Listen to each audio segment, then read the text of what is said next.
পরে বললেন, মহিলারে, এই যে আল্লাহ রাব্বুল আমিন রমজান মাস দিয়েছেন, 12 মাসে 1 মাস রমজান, এই যে 8 দিন 10 দিন পর রমজান নামাজ শুরু হয়ে যাবে। নবীজি বলেছেন, মহিলা, এই রমজান মাসে যদি কোনো মহিলা নাপাক হয়ে যায়, জয় দিন নাপাক হয়ে থাকবে, ওই মহিলারা নামাজ পড়বে না, রোজা রাখবে না। মহিলারা, জি আপনি নামটা লেখে দেন, দেখে তখন আমি দোয়া করছি। রাসূল বলেছেন, মহিলারা রোজা রাখবে না, জয় দিন নাপাক হয়ে থাকবে, রোজা রাখবে না। এবার রমজান মাসটা যেমন শেষ হয়ে গেল রে মা, আগামী রমজান আস্তে আস্তে জয়টা রোজা আপনার ছুটেছে, ওই রোজা কোটা আপনাকে রাখতে হবে। নামাজ আল্লাহ মাফ করে দিয়েছেন, কিন্তু আল্লাহ রাব্বুল আমিন রোজাকে মাফ করেননি। এখনো কত মা খালা দেখবেন, এক রমজান চলে গেল, আবার আগামী তো রমজান আসছে, কত মা খালার রোজা বাকি আছে, এখনো রোজা করেনি। এ মায়েরা, যার রোজা এখনো বাকি আছে, কয়েকটা দিন আছে, যদি ইচ্ছা করেন তো রোজা কোটাকে আপনি পূর্ণ করে নেবেন। তারপর নবী বলেছেন, ও পুরুষরা তোমরা শুনে নাও, তোমাদের স্ত্রীরা যখন নাপাক হয়ে থাকবে, একই বিছানে তুমি ঘুমাইতে পারো, গায়ে গা মিলিয়ে তুমি ঘুমাইতে পারো, তোমার জন্য তোমার স্ত্রী রান্না করবে, তোমার জন্য তোমার স্ত্রী কাপড় সাফ করবে, তোমার স্ত্রী তোমাকে তেল মাখিয়ে দিবে, তোমার স্ত্রী তোমার গা হাত চেপে দিবে, একই বিছানে তুমি ঘুমাইতে পাবে রে পুরুষ, তোমার কোনো গুনাহ হবে না, পাপ হবে না। কিন্তু নবীজি একটাই কাজ থেকে নিষেধ করলেন, পুরুষে, ওই তোমার যখন স্ত্রীটা হাজ মাসিক হালাতে থাকবে, ওই টাইমে ওই সময়তে তোমার বিবির সাথে তুমি সহবাস করিও না, তোমার স্ত্রীর সাথে তুমি মিলন করিও না, তোমার স্ত্রীর সাথে তুমি জিমা করিও না, তোমার স্ত্রীর সাথে তুমি হামনিস্তারি করিও না। তাছাড়া তোমার জন্য চুমাচাটি সব জায়েজ আছে। আল্লাহ রাসূল বললেন, তোমার জন্য এগুলো হালাল জায়েজ আছে, তোমার গুনাহ নাই। তাইলে মায়েরা খালারা দেখেন, ইসলাম কি জিনিস। ইসলাম আসা মাত্র আপনাদের আল্লাহ রাব্বুল আমিন মান সম্মান কত বাড়িয়ে দিলেন। শুধু তা নয় গো মা, আল্লাহর নবীর স্ত্রী মা আয়েশা রাদিয়াল্লাহু তাআলা আনহা একদিন বয়ান করেছেন, আমি নবীর পাঞ্জরে বসে আছি, নবী আমার পাঞ্জরে বসে আছেন, আমি গিলাসে পানি পান করছি, দয়ার নবী আমার দিকে দেখছেন, আমার বিবি আয়েশা গিলাসের কোন জায়গাতে মুখ লাগাইয়ে পানি পান করছেন। মা আয়েশা বলছেন যে আমি দুধ কিংবা গিলাসে পানি পান করছি, নবীজি আমার পাঞ্জরে বসে আছেন, এবার আমার দিকে দেখছেন যে আমার স্ত্রী কোন জায়গাতে গিলাসে মুখ লাগিয়ে পানি পান করছেন। মা আয়েশা রাদিয়াল্লাহু আনহা বলেন, আমি দুধ পান করে পানি পান করে হয়তো অর্ধেক গিলাস পানি পান করলাম, অর্ধেক গিলাস দুধ পান করলাম, এবার গিলাসটাকে যেমনই আমি রেখে দিলাম, ওরে সুবহানাল্লাহ, দয়ার নবী চট করে গিলাসটাকে উঠিয়ে নিলেন। মা আয়েশা বলেন, আমি আয়েশা গিলাসের যে জায়গাতে মুখ লাগায় ঠোঁট লাগায় আমি পানি পান করলাম, দয়ার নবী ওই গিলাসের জায়গাতে মুখ লাগায় ঠোঁট লাগায় পানি পান করলেন। শুধু তা নয়, মা আয়েশা আরো বলেন, ওরে আল্লাহ, আমি হাড্ডি চিসে চিসে খাই, আমি মাংস গোশত থেকে ছিঁড়ে ছিঁড়ে খাই, দয়ার নবী আমার দিকে দেখেন, আমার বিবি আয়েশা গোশতের কোন জায়গাতে দাঁত দিয়ে কামড় দেয়। এবার ওই পিসটাকে যখন আমি থালাতে রেখে দিলাম, দয়ার নবী চট করে ওই পিসটাকে উঠিয়ে নিলেন। যে জায়গাতে আমি আয়েশা গোশতের মুখ লাগাইয়ে দাঁত লাগাইয়ে আমি কামড় দিয়েছি, দয়ার নবী ওই জায়গাতে দাঁত লাগাইয়ে মুখ লাগাইয়ে কামড় দিলেন। নারে তাকবীর। এবার মা আয়েশা কি বলছেন শেষের রাতে জানেন, আমি ওই টাইমে হাইজ মাসিকের হালাতে থাকতাম। তাহলে দেখেন, 1400 বছর আগে ইহুদিরা নিজের স্ত্রী রেখে বিছানে ঘুমাইতে দিত না, তাদের হাতে খেত না, আর নবীজি নিজের স্ত্রীর হাইজের হালাতে তার খাওয়া পানি পান করেছেন, তার খাওয়া গোশত ছিঁড়ে ছিঁড়ে খেয়েছেন। নবীজি কত মা খালাদের মান সম্মান বাড়িয়ে দিলেন। আর একটু আগে চলেন, 1400 বছর আগে যখন কোনো বাড়িতে বেটি জন্মগ্রহণ হইতো, বেটি যখন জন্ম হইতো, ওই বাপের মুখখানটা কালো হয়ে যেত। এই বর্তমান যুগে আপনাদের এলাকাতে, আপনাদের দেশে যখন বিয়ে শাদী হয়, গাড়ি ঘোড়া টাকা পয়সা লেবা দেওয়ার একটু সিস্টেম আছে নাকি? হানা বলেন, আছে? আছে নাই? আছে। কিন্তু সুবহানাল্লাহ, এই বিয়ে দেওয়ার কারণে আজকে আমার ভাইরা মন ভারী। কত ভাই রাতের বেলাতে ঘুম আসে না, এরকম আছে গরিব মানুষ। আল্লাহ মেয়ে দিয়েছ, 5 লাখ 7 লাখ খরচ হবে, কেমন করে আমি এই বেটির বিয়ে দেব? ঠিক এই মতো 1400 বছর আগে আল্লাহ রাব্বুল আলামিন কোরআনে বলছেন, ওয়া ইযা বুশিরা আহাদুহুম বিল উনসা যাল্লা ওয়াজহুহু মুসওয়াদ্দান ওয়া হুয়া কাযীম। আল্লাহ রাব্বুল আলামিন বলেন, আরে দুনিয়ার মানুষ, মক্কা নগরে মক্কার জমিনে যখন কোনো বাড়িতে মেয়ে জন্মগ্রহণ হতো, মেয়ে বাড়িতে জন্ম নিত, ওই বাবার মন খারাপ হয়ে যেত রে। ওই বাবা গ্রামে হাঁটতে পারতো না, গ্রামে যেতে পারতো না, দোষ বন্ধুর সাথে উঠা বসা করতে পারতো না। মনে মনে চিন্তা করতো, রব্বুল আলামিন কেন তুমি আমাকে আল্লাহ মেয়ে দিয়েছো, বেটে দিয়েছো আল্লাহ, কেন তুমি আমাকে ছেলে দাওনি আল্লাহ, কেমন করে বিয়ে দিব আল্লাহ, যে কে আমাকে শ্বশুর বলবে, আমি কাকে জামাই বলবো আল্লাহ, কেন তুমি আমাকে ছেলে দাওনি, কেন মেয়ে দিয়েছো। ইমাম বাগাবী রাহমাতুল্লাহ আলাইহি বলেন, ওই বেটির বয়স 5 বছর 6 বছর যখন হয়ে যেত, ওরে আল্লাহ ওই বেটিকে মারার জন্য বাপ এখন কোদাল নিয়ে জঙ্গলের ভিতরে চলে যেত। বেটির বয়স 5 বছর 6 বছর যখন হয়তো, বাপ একটা কোদাল নিয়ে জঙ্গলের ভিতরে চলে যেত, স্ত্রীকে জানাইত না। বেটিকে দফন করব বলে সুন্দর করে একটা জঙ্গলে গর্ত কবর করে বাড়িতে আসতো। পরের দিন এসে বিবিকে বলতো, রে জামিলার মা, এ খাদিজার মা, এ হালেমার মা, জায়েদার মা, আমার মেয়ের বয়স 5 বছর 6 বছর হয়েছে বিবি রে, নালা গোলা কেমন বাজার, আমার মেয়ে কোনোদিন দেখেনি, দেখতে পাইনি বিবি রে। আমার মেয়ে জামিলাকে সুন্দর করে তুমি সাজায় কুজাইয়া দাও, নতুন কাপড় পরাইয়া দাও, তাকে তেল কজল দিয়ে দাও। আমার কলেজার টুকরা জামিলাকে আমি মেলা ঘুরতে নিয়ে যাব, আমি জামিলাকে মেলা নিয়ে যাব, বাজার নিয়ে যাব। কিন্তু হায়রে মা তো জানতো না যে আমার জামিলাকে কোন মেলা ঘুরতে নিয়ে যাবে। ইমাম বাগাবী রাহমাতুল্লাহ আলাইহি বলেন, মা খুশি হয়ে বলছেন, আল্লাহ রে আমার স্বামীটা মনে হয় সুধরে গেছে, আমার স্বামীটা মনে হয় আমার বেটিকে আর মারবে না। এবার মা খুশি হয়ে সুন্দর করে মেয়েকে গোসল দিয়ে, নতুন জামা পরায়ে, তেল কাজল দিয়ে নিজের স্বামীর হাতে তুলে দিতেন। এবার স্বামী মেয়ের হাত খানাকে ধরে টানতে টানতে টানতে মেলা দেখার নামে জঙ্গলের ভিতরে নিয়ে যেতেন। কোন জঙ্গলে নিয়ে যেতেন? যে জঙ্গলে দফন করবো বলে গর্ত করেছে, চলো এবার জঙ্গলে নিয়ে যাবে। মেয়ে বলতো, আব্বা গো এই জঙ্গলের ভিতরে কোনো বাড়ি নাই, কোনো গ্রাম নাই, কোনো বাজার নাই, কোনো দোকান নাই, আপনি আমাকে কোথায় নিয়ে যাচ্ছেন? বাপ বলতো, বেটি রে তুমি চিন্তা করো না রে মা, এই জঙ্গল পার করে একটা জায়গা আছে, ওই মেলা তোমাকে নিয়ে যাব।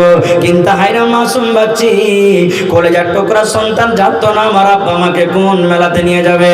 এবার হাত কান ধরে টানতে টানতে জঙ্গলের ভিতরে যে জায়গাতে গর্ত করেছে, চলো ওই গর্ত পর্যন্ত যখন পৌঁছত, ওখানে যাওয়ার পর বাপ নিজের বেটিকে বলতো, বেটি রে একটু নজর করে দেখো তো এই গর্তটা কত বড় আছে, একটু তুমি চোখ বাড়াইয়া দেখো রে মা এই গর্তটা কত বড় আছে। ওরে সুবহানাল্লাহ, যেমন কলেজার টুকরা মেয়ে যখন এরকম ভাবে মুখটা বাড়িয়ে চোখটা বাড়িয়ে গর্ত দেখতে যায়, পিছন থেকে আব্বা যেন একটা ধাক্কা দিয়ে তাকে গর্ততে ফেলে দিল। গর্ততে যখন পড়ে গেল, এবার মেয়ে কাঞ্চার বলছে, আব্বা গো কি অপরাধ করেছি আমি, কি আমি ভুল করেছি, আপনি আমাকে গর্ততে ধাক্কা দিয়ে দিলেন। এবার বাপ বলতো, বেটি রে যেদিন থেকে তুই জন্ম নিয়েছিস রে মা, সেদিন থেকে লোকেরা আমাকে রাগায়, নানা রকমের কথা বলে, আর বলে দেখো রে মেয়ের বাবা হেঁটে চলে যায়। বেটি রে যেদিন থেকে তুই বাড়িতে এসেছিস আমার রাতের বেলাতে ঘুম আসে না। বেটি রে জীবনের মতো তুই আমাকে আব্বা বলে নে, আজকের পর তুই আর আমাকে আব্বা বলতে পাবি না। আমার কলিজার টুকরা মেয়ে জীবনের মতো মা মা মা বলে ডেকে নে, তুই আর মা মা বলে ডাকতে পাবি না। জীবনের মতো তুই আকাশটাকে দেখে নে, আকাশ তুই আর দেখতে পাবি না। এবার মেয়ে পড়ে পড়ে কাঁদতো, আব্বা গো আপনাকে আব্বা বলে আর ডাকবো না, মাকে মা মা বলে আর ডাকবো না, আপনার বাড়ি তো আমি যাব না, আপনি আমাকে মারিয়েন না, গর্ত থেকে উঠিয়ে নিন, আমার 2 চোখ যেদিকে যাবে আমি চলে যাব, কিন্তু আর আপনার বাড়ি আমি ঘুরে যাব না। ইমাম বাগাবী রাহমাতুল্লাহ আলাইহি বলেন, এরকম করে গর্ততে পড়ে পড়ে পড়ে পড়ে সুবহানাল্লাহ, এরকম ভাবে গর্ততে পড়ে পড়ে পড়ে পড়ে মেয়ে কাঁদতে থাকতো, কিন্তু বাপ একটুকু তার কথার দিকে ধ্যান দিত না, একটুকু তার অন্তরে দয়াময় হতো না। ওপর থেকে জীবিত বেটিকে দফন করে কবর দিয়ে মাটি দিয়ে বাড়িতে চলে আসতো। দয়ার নবী যখন শুনলেন এই মক্কার লোকেরা নিজের মেয়েকে জিন্দা জমিনে দফন করে দেয়, নবী যে অফার দিয়ে দিলেন, এলান করে দিলেন, ও মেয়ের বাবা তোমরা তোমরা শুনে নাও রে, যার বাড়িতে দুটা মেয়ে জন্মগ্রহণ করেছে, কোন হাদিসে দুটার কথা আছে, কোন হাদিসে একটার কথা আছে, কোন হাদিসে পাঁচটার কথা আছে, কোন হাদিসে তিনটার কথা আছে। নবী বলেছেন যার বাড়িতে মেয়ে জন্মগ্রহণ করেছে ওই মেয়েকে শক্তিমতো যদি লালন পালন করে, পড়িয়ে লেখিয়ে, যদি ভালো জামাই দেখে, ভালো ঘর দেখে, যদি মেয়ের বিয়ে লাগে যেতে পারে, নবী বলেছেন বেটির বাপ আমি নবী আর ওই মেয়ের বাবা জান্নাতের ভিতরে থাকবো। কেমন হয়ে জান্নাতের ভিতরে থাকবো? নবী যে দুটা অঙ্গলকে ইশারা করে বললেন, ও মেয়ের বাবা শুনে নাও, এই দুটা লোক দুটা অঙ্গল যেমন পাশাপাশি আছে, আমি নবী আর মেয়ের বাবা জান্নাতের ভিতরে পাশাপাশি থাকবো। নারে তাকবীর। কিন্তু সুবহানাল্লাহ, এই বর্তমান যুগে যদি কোনো আমার মা বোন দাদি নানির একটানাতে 3টে 4টে 5টা 6টা 7টা মেয়ে হয়ে যায়, তো স্বামীটাও চোখে দেখতে চাইবে না, শ্বশুরও দেখবে না, ননদও দেখবে না, যা ঠানিও দেখবে না, ওড়স পড়োশও দেখবে না, কথায় কথায় গাইল দিবার বলবে। কোনো কথা যদি হয়, এ বেটি বিয়ানি, এ ঢেমনি, এ লিস্সি লাগানি, তোর অন্তর দেখে তোর নিয়ত খারাপ, তুই গলিত ভরা, যার কারণে আল্লাহ তোকে ছেলে দিয়ে নিয়ে দিয়েছে। তুই বেটার মুখ দেখতে পাবি রে মাকে, তোকে আল্লাহ জীবনে কোনোদিন বেটা দিবে না, বেটি তোকে দিবে। এরকম ভাবে মায়েরা খালারা বলে, হে আমার মায়েরা খালারা, খবরদার না, এই বেটি কিয়ামতের দিন আপনাকে জাহান্নামের আগুন থেকে বাঁচিয়ে দেবেন ইনশাআল্লাহ। ভাইরা আমার, তো এ আমার মায়েরা খালারা, বলার উদ্দেশ্য মেলাই ছিল যে মা খালাদের সম্পর্কে বলবো। তবে মাগে আল্লাহ তাবারাক ওয়া তাআলা আপনাদের যে মান সম্মান বাড়িয়েছেন, তো এই পৃথিবীতে কেমন ভাবে আপনাদেরকে চলতে হবে, কোন কাজ করবেন যে আল্লাহ তাবারাক ওয়া তাআলার নিকটে আপনারা উত্তম বান্দী হতে পারবেন। আল্লাহর নবীর দরবারে একজন সাহাবী এলেন, আসার পর নবীকে বলছেন, আইয়ুন নিসাই খায়র, নবী গো জমিনের উপরে আকাশের তলাতে সব থেকে কোন মহিলা ভালো গো নবীজি? কোন নরে নারীটা ভালো? চকসত্ত গ্রামের নারীরা ভালো, লক্ষণপুর গ্রামের নারীরা ভালো, মালদা এলাকার নারীরা ভালো, খালেদা নাম ভালো, জায়েদা নাম ভালো, হাবিবা নাম ভালো, টগরি নাম ভালো, ঝাটানি নাম ভালো, কোন ধরনের মহিলারা ভালো গো নবীজি? এই আমার মায়েরা খালারা শুনে নিন, দয়ার নবী বলে দিলেন, মহিলা, যে মহিলাদের মধ্যে 3খানা গুণ থাকবে, যে মহিলাদের মধ্যে 3খানা সিফাত থাকবে, ওই মহিলা আল্লাহ রাব্বুল আলামিনের নিকটে ভালো। কয়খান কোন ভাই? জোরে বলেন। 3খান টাকা মা। আমি একটা একটা করে বলছি আর উদাহরণ দেবো একটা করে ইনশাআল্লাহ। আর আপনারা নিজের অন্তরে কথাগুলোকে গাড়েন আর বলেন যে আমি ওই সিফাতের হকদার আছে কিনা। রাসূল বলেছেন, মহিলারে, যে মহিলাদের মধ্যে 3খানা গুণ থাকবে, যে মহিলাদের মধ্যে 3খানা সিফাত থাকবে, সুবহানাল্লাহ, ওই মহিলা আল্লাহর নিকটে সব থেকে ভালো। 1 নম্বর নবী বলেছেন, যখন স্বামী হাট থেকে, যখন স্বামী স্কুল থেকে, যখন স্বামী বাজার থেকে, যখন স্বামী মাঠ থেকে, যখন স্বামী মাদ্রাসা থেকে বাড়িতে ঢুকবে রে মা, নবী বলেছেন, মহিলা, তোমার স্বামীর দিকে তুমি একটু নজর করে দাও, তোমার স্বামীর চোখে চোখে তুমি মিলিয়ে দাও, তোমার স্বামীর মুখের দিকে তুমি একটু তাকাইয়া যাও, আর তুমি 10 গ্রাম 15 গ্রাম একটু তোমার স্বামীকে তুমি হাসি দিয়ে দাও। কারণ সারাদিন তোমার স্বামী অফিসে কাজ করেছে, মাঠে ঘাটে কাজ করেছে, এবার যদি সন্ধ্যাবেলাতে যখন তোমার স্বামী বাড়িতে আসবে, স্বামীর মুখের দিকে দেখে যদি একটু তুমি 10 গ্রাম 15 গ্রাম স্বামীর দিকে দেখে হাসতে পারো, তোমার সারা দিনের কামে যত খাস্তানা হয়েছে তোমার স্বামীর, তোমার একটা হাসিতে সমস্ত খাস্তানা দূর হয়ে যাবে, সমস্ত কলঙ্ক তার দূর হয়ে যাবে। কিন্তু কত মা খালা এমন আছে না, স্বামী বাড়িতে আসলি বলবে, ই মিনসে খালে ভরা, বাইরে ছিল তো ভালো ছিল, এই বাড়িতে এলে তো মনে হয় আমার লেগে আজরাইল ফেরেশতা এলো। হ্যাঁ, আপনারাকে বলবো, শুধু মহিলারাই হাসবে আপনাকে দেখে, আর আপনারা পাউরুটি বিস্কুটের মতন মুখখানটাকে গন্ধা হয়ে একবারে ভারী করে আসবেন, তো ওকে কি ভালো লাগবে রে ভাই?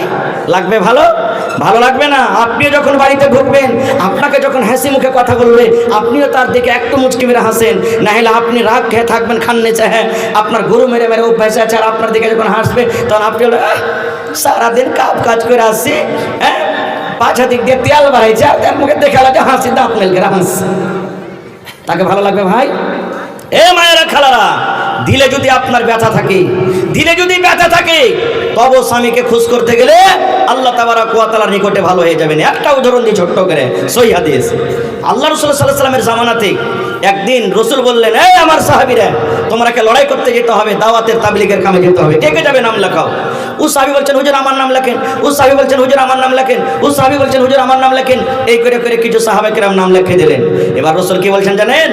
রে আমার সাহাবীর দলেরা, তোমরা দাওয়াতের কামে চলে যাবে, জানি না তোমরা ঘুরতে পারবে কি পারবে না রে বাবা, তোমাদের জান বাঁচবে কি বাঁচবে না, এই জন্য তোমরা বাড়িতে চলে যাও, তোমরা ঘরের ভিতরে চলে যাও, নিজের বেবির কাছে তোমরা মাপ নিয়ে নাও, তোমরা মায়ের কাছে মাপ নিয়ে নাও, বেবির কাছে সালাম কালাম করে নাও, আর নেওয়ার পর তোমরা বিদেশে চলে যাও। এ ভাইরা, এই জন্য আপনাকে বলি, দিল্লি যাবেন, পাটনা যাবেন, আদিয়ানা যাবেন, লুধিয়ানা যাবেন রে ভাই, কলকাতা খাটতে যাবেন, যাওয়ার আগে যদি আপনার বিয়ে হয়ে থাকে, বেবির সাথে গলায় গলায় মিলিয়েলেন, হাত মিলিয়েলেন, বেবির সাথে সালাম কালাম করেন, আর বিবিকে বলেন, বিবি রে আমি 1 মাসের জন্য চললাম, 5 দিনকার জন্য চললাম, 1 দিনকার জন্য চললাম, জানি না মতের কোনো ঠিকানা নাই, যদি আমার মত হয়ে যায়, আমি যদি মরে যাই রে বিবি, তুমি স্বামী হিসাবে আমাকে ক্ষমা করে দাও, আমার দ্বারাতে যদি কোনো ভুল হয়ে থাকে তুমি দয়া করে আমাকে মাফ করে দাও। এই মুসলমান এবার নবীর কথা মতন সব সাহাবী নিজের নিজের বাড়ি চলে গেলেন। একজন সাহাবী যার নাম হলো আবু তালহা রাদিয়াল্লাহু তাআলা আনহু, তার বিবির নাম হলো বিবি রুমাইসা। এবার আবু তালহা বাড়িতে গেলেন, বিবিকে বলছেন, আসসালামু আলাইকুম ওয়া রাহমাতুল্লাহ। এবার নবী কথা মতো সাহাবায়ে কেরাম বাড়িতে চলে গেলেন, বিবির কাছে সালাম কালাম করলেন, সালাম নেওয়ার পর বলছেন, বিবি রে আমি তোমার স্বামী আবু তালহা, চলে গেলাম দাওয়াতের কামে, আর জীবনে তোমার সাথে দেখা হবে কিনা জানি না রে বিবি, যদি আমার দ্বারাতে কোনো ভুল হয়ে থাকে আমাকে স্বামী হিসাবে তুমি মাফ করে দাও, আল্লাহ যদি বাঁচিয়ে রাখে আবার এসে দেখা করব, আর যদি আমি মরে যাই, দুনিয়া থেকে চলে যাই, তাহলে তুমি আমার পরে আর কোনো দাবি ধাক্কা রাখিও না। নারে তাকবীর। এবার আবু তালহার কিন্তু একটা বেটা ছিল 5-7 বছরকার, ওর নাম হলো উমাইর। আপনি বিদেশে যাবেন, আপনি দেখবেন বাহির থেকে বাড়ি থেকে বের হওয়া মতই ছেলের ছোট্ট থাকলে কোলে নেবেন না, নেবেন না, 10 কদম হাঁটবেন না, হাঁটবেন না, ঘুরে ঘুরে দেখবেন না, দেখবেন না। আবু তালহার একটা ছোট্ট বাচ্চা বাড়িতে, তো বিবিকে বলছেন, বিবি আমার বেটা উমাইর কই, একটু দেখে নি, তার চেহারাখানা দেখে নি, চলে যাবো বিদেশে। তো বিবি বলছেন, স্বামী গো, আপনার ছেলে যে উমাইর আছে বিছানায় পড়ে আছে, অসুখ হয়ে গেছে, বেমার হয়ে গেছে, জ্বর জ্বালা হয়ে গেছে, উঠতে পারে না, ধা ধা করে বেমার। রে মুসলমান, আজকে চকসদ্দপুর মাদ্রাসাতে জলসা, আজকে আমরা কাম কাজলে কত ভাই আসতে পারিনি, কত ভাই রাগ করে কথা বলছি, মুলবিরকে কাজ নাই, কমিটির কোনো কাজ নাই, এত কাজের সময় থেকে মানে জলসা করে। এ মুসলমান, যার সিনাতে কোরআন, নবীর মহব্বত, নবীর ভালোবাসা, দিনের মহব্বত। এবার আবু তালহা রাদিয়াল্লাহু তাআলা আনহু বেটার কাছে চলে গেলেন, বেটাকে দোয়া দিয়ে দিলেন।